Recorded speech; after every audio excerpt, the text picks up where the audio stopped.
Okay, so here we are today. Yes, this is me, the famous Zucchini Man.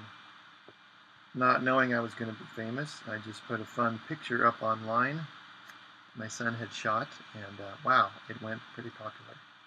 So I figured, what the heck, I might as well go for a round two and teach you all how one can harvest very large zucchinis. So let's go at it.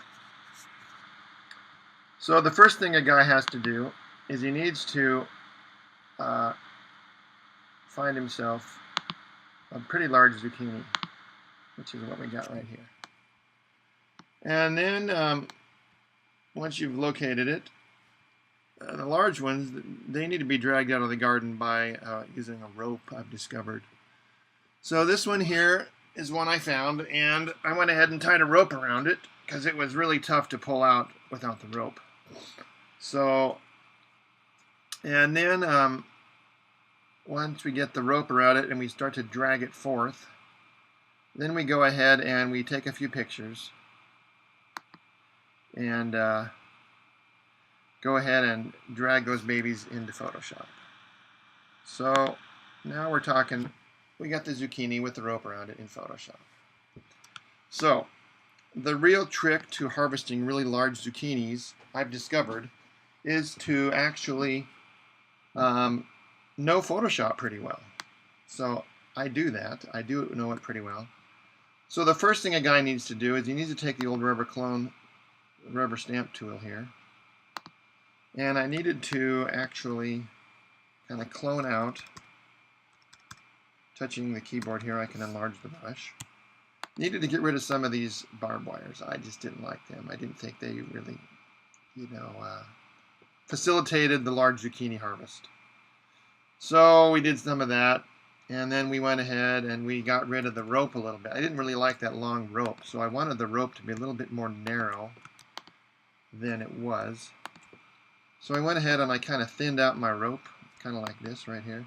Kind of thin that baby out of it, right? So we got us the thinner rope. We got rid of all the barbed wire in the sky, and we had, then we had a shot we could work with, okay? So lo and behold, pretty soon we come up with this shot right here. No more wire in the sky and no more rope that we didn't need. The next trick was to get a shot of me, the mighty hunter, with the rifle in hand and pulling on the rope. So there you have it. There I am, out there dragging away with the old scope, and I was pretty stoked to get as big one as I did this year. That was quite the deal. And this will feed the family for probably 6 or 8 months, I'm thinking. So anyways, once you get the rope, okay, then you gotta, you really didn't need all this extra background, extraneous background stuff. So a guy needed to then pop over into create what they call a layer mask, okay? The way you do that on a layer, I'll just give you a little quick example here. Say we wanted to mask out just the zucchini on this one, okay? You go down here and you click mask like this, right? And what it does now is when you paint on this mask right here, which is this right here, you got to make sure that this icon here says mask. You will successfully then be able to paint out the background and get your basically zucchini isolated from the situation. Now as I'm painting here, you'll notice over here this thing is changing color. It's basically creating me a mask. Okay, so that's what we needed to do with the old Zucchini Man here. Okay, so we're going to discard that mask for now, and we're going to pop back over here and show you we basically had to create this mask that surrounds the mighty hunter. Okay, so we did that using the good old selection tool, and basically how that works is, I'll just show you another example here on the lower zucchini. You take the old mask and you can go ahead and say, for example, we wanted to mask out this area here. You start drawing here, and you can drag your little selection tool over here, and then you can drag it over here, and then you can basically kind of carefully surround the shape you want to mask out, right? And then, you basically create all the way around. So I'm not going to do that now, but say I wanted to just mask out this area. Then you go over here and you fill that with black, right? And then when you come back over here, you've got it masked out.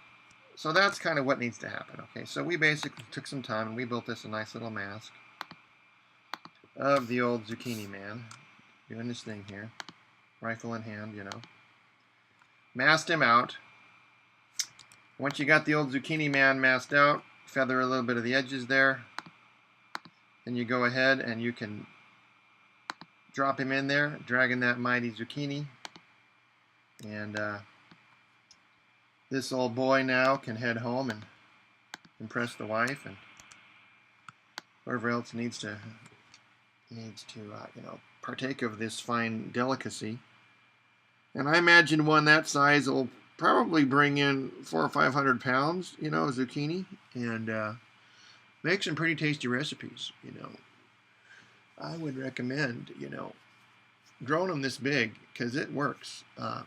You can feed the family for quite a while, and you make sure you don't get a gut shot on those babies because that kind of ruins some of the meat there. You don't want that. So anyways, so there you have it. Zucchini Man 2 has now appeared, and hopefully, you guys will learn from this and realize what it takes to grow these giant zucchinis, and go out and harvest these babies and take them home and cook them up, tasty meals, and impress all your friends with these fine hors d'oeuvres that you can create with zucchini. So there you have it, my friend. Take care now.